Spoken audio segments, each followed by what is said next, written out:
Assalamualaikum warahmatullahi wabarakatuh. Selamat datang kembali di channel saya Az-Zainteya. Semoga channel ini memberikan inspirasi serta membawa berkah.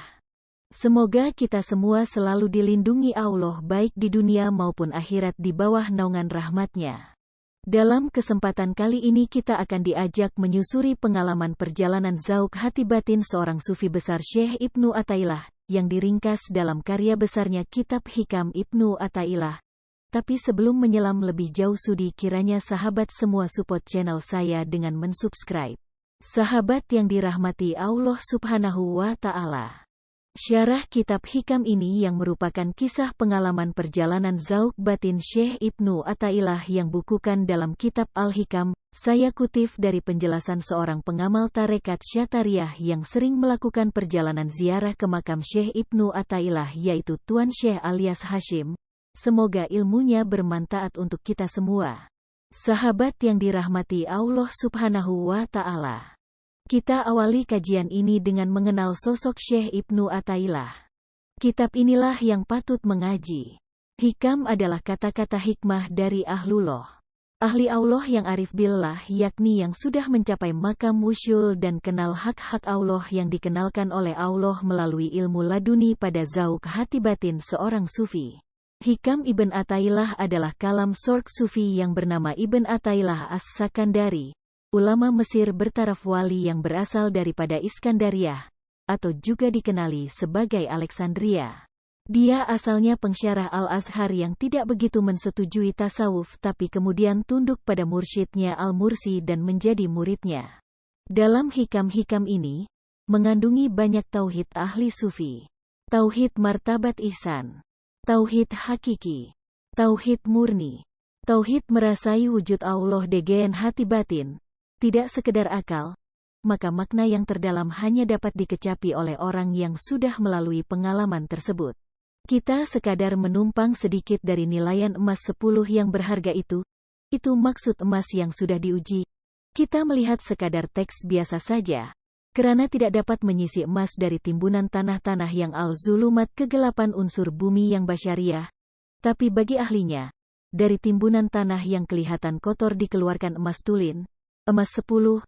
Kalau kita ikuti syarah dari kalam 1 hingga akhir, ianya menceritakan pengalaman beliau dalam perjalanan mencari wujud Tuhan dari si salik yang sudah ikrar dengan bayat di alam roh dan lidah jasad hingga dibawa mi'raj rohani oleh guru mursyidnya merasai segala-segalanya dari Allah, dengan Allah, hanya untuk dan kerana Allah.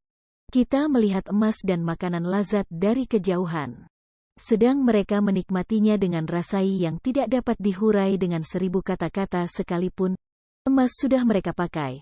Makanan sudah mereka letak di lidah dan ditelan hingga sebati dengan mereka.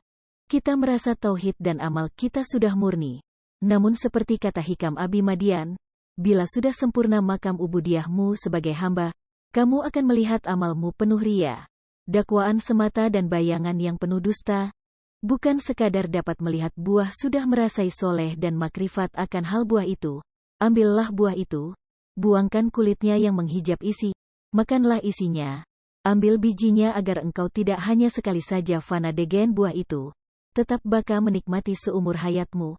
Kalau makanan rohani sudah di dalam dirimu yang diberi istilah fitrah, Nur Muhammadi, maka bukakan tudung saji yang menutupi cahaya lazat makanan itu. Engkau tidak bisa kenyang sekadar menatap dari kejauhan apalagi di sebalik hijab basyariah kehaywananmu.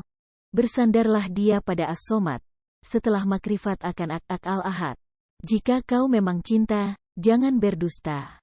Syekh Abdul Qadir Al-Jailani mengatakan, dalam hadis qudsi Allah SWT berfirman, dustalah pengakuan seseorang yang mencintaiku, namun tatkala malam menghampiri ia malah tidur mengabaikan aku. Jika engkau menjadi bahagian dari orang-orang yang mencintai Allah, maka engkau akan merasa tersiksa oleh tidurmu, kecuali tidur yang tidak disengaja. Orang yang mencintai itu lelah, dan yang dicintai selalu tenang. Orang yang mencintai adalah pencari, sedangkan yang dicintai adalah yang dicari. Rasulullah SAW bersabda bahwa Allah SWT berfirman kepada malaikat Jibril, "Wahai Jibril, tidurkanlah si fulan dan bangunkanlah ia." Firman ini memiliki dua pengertian. Pertama, dia berfirman, bangunkanlah fulan yang mencintai dan tidurkanlah fulan yang dicintai. Orang yang mengakui mencintaiku harus aku berikan tantangan dan menempatkannya pada posisi seharusnya agar dedaunan yang tumbuh di dalam hatinya menjadi berguguran. Bangunkanlah dia agar jelas bukti pengakuannya serta terwujud rasa cintanya. Dan tidurkanlah ia, karena dia adalah orang yang dicintai yang telah lama mengalami kelelahan. Tidak ada satupun yang tersisa baginya untuk selain diriku. Aku mengambil cintanya untukku. Pengakuannya terbukti, begitu juga dengan keterangannya dan pelaksanaannya terhadap janjiku. Taubatnya menghampiriku, begitu juga dengan penunaiannya terhadap janjiku. Ia adalah tamu. Seorang tamu tidak diminta untuk melayani dan bekerja. Tidurkanlah dirinya pada meja makan kurniaku, serta tenangkanlah dirinya dengan kedekatan kepadaku. Kasih sayangnya sungguh benar.